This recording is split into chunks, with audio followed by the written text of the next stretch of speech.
The Mark of the Angel by Nancy Houston presents the ongoing issue of oppression of women in relationships. Year 1957, in Paris.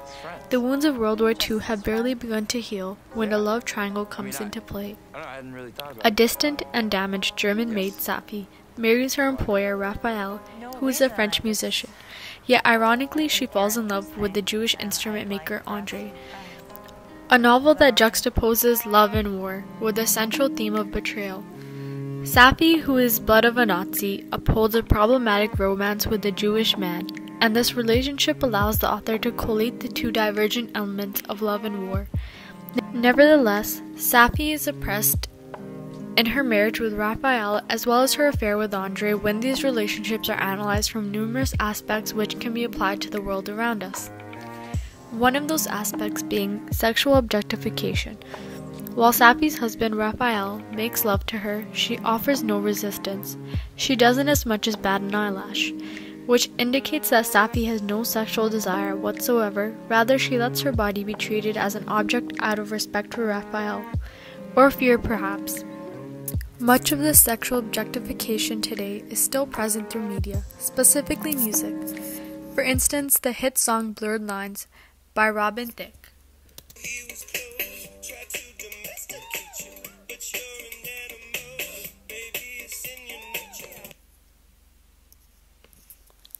This song promotes domestication of men in relationships, how Raphael domesticated Safi.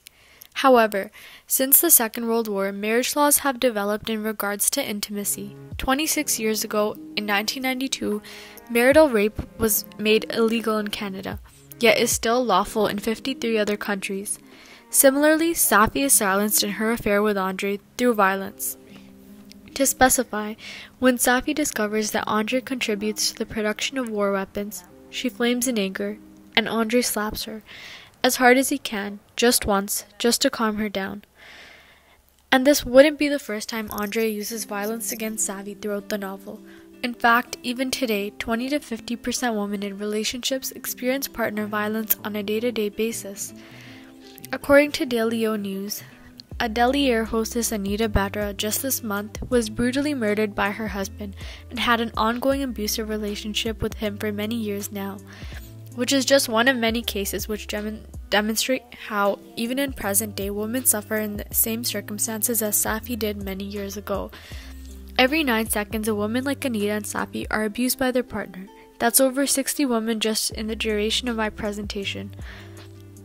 Correspondingly, in The Mark of the Angel, Safi is oppressed to the typical stereotypes as a wife. Even during her weakening pregnancy, in which she faced numerous health concerns, Safi still does all the housework unrelentingly. Unrelentingly meaning she didn't give up. Despite now being the owner of the house and a mother-to-be, Safi was still performing maid duties in pain. It is just presumed that Raphael was not going to mop the floors for her. Unfortunately, 60 years later, most men still wouldn't.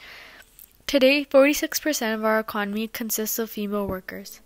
Despite working equal hours as men, these women are still held to the stereotypes of cooking and cleaning.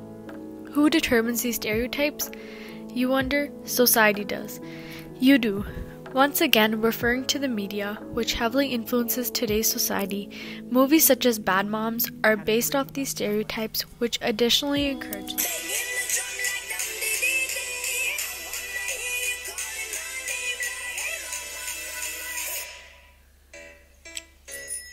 I'm gonna try to do everything by myself today, which should be fine, as long as everybody does what they are supposed to do, right? Oh no.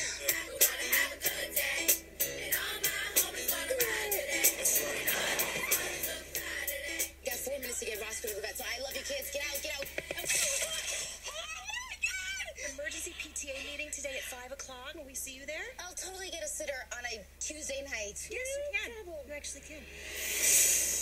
What do I have on the schedule today? You're super late for your marketing meeting. You have to tell me these things. I can't believe I'm going to be late for my first soccer practice. I'm sorry, okay? I'm trying. Well, try harder, dude. Good job. Good boy. The bake sale. No BPA, no MSG, no BHA, no BHT, no sesame, no soy, and of course no nuts or eggs or milk. The protagonist Amy lives the typical busy mom lifestyle, always cooking, cleaning, and looking after the kids. When such things are commonly viewed by newer generations, the oppression of females in relationships is deemed acceptable by majority people who conform society and continue to build these unrealistic expectations for women. A recent article released by Kate Kenyon discusses how race and class influence the extent to which women are oppressed in their relationships. Kenyon also mentions that by gradually overcoming racism and classism, we are overcoming oppression as a whole, which further indicates improvement in society. Referring back to the novel, the extent to which Safi was oppressed was influenced by her class as a maid. Had she have been of a higher working class, Raphael wouldn't have been able to force himself on her so easily, yet he did, as she was his maid.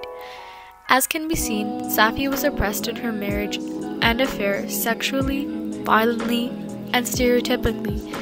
Author Nancy Houston presents this through character and plot development. In spite of a few regulation changes, the issue is mostly still ongoing and influenced by media. As Malala Yousafzai once said, "We cannot all exceed when half of us are held back." Feel free to visit www.slwp.com to sign the relevant pledge against oppression. If the males in this very room don't grow up to be abusive in relationships with females, and the females don't allow them to do so, we can build a stronger future together to overcome the oppression of females in relationships. Thank you.